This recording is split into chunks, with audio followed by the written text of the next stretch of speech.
What's up? We're here at our first official episode of our Bumper to Bumper, and today we have a special guest. Can you tell the people what your name is and what you drive? My name is Cecil Parker. I'm going to drive a 1991 Chevrolet S10 Blazer 4x4. All right, so give us some backstory on this Blazer. When did you get it? How'd you stumble across it? And, give us the backstory. So picked this truck up about 5 years ago from a friend's girlfriend who was looking for a vehicle. And I had a second generation S10 Blazer for sale as well. So we ended up trading her Blazer for this one.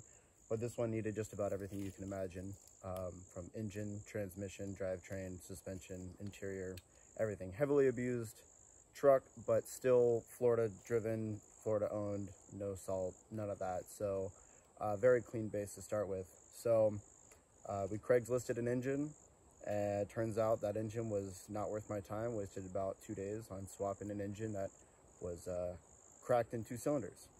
Found that out the hard way. Put another engine into it out of another Blazer that I had purchased.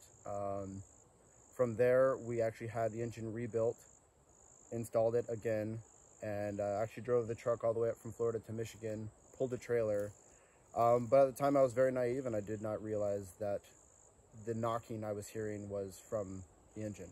I was thinking the whole time it was the transmission. We just had the engine redone. Turns out, no, it was the engine again. So after driving all the way back down to Florida to warranty the engine rebuild, finally have the third engine that's in it that has no problems besides low oil pressure.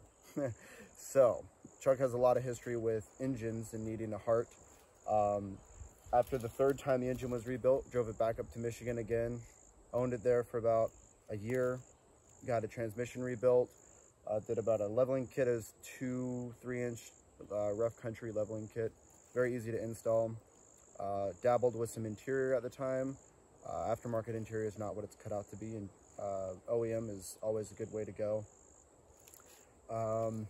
Couple mods here and there, some radiator fan deletes, like electric fans, stuff like that.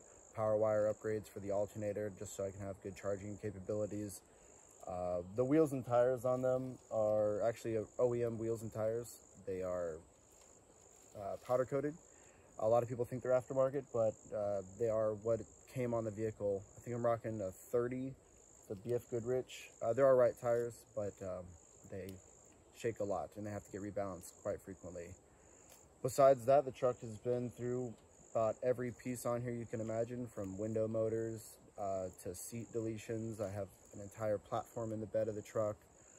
The end goal is to really make something reliable and functional at the same time, but being that it's an antique, it's a long going process, so you need to start somewhere, and this is where I'm at so far with it.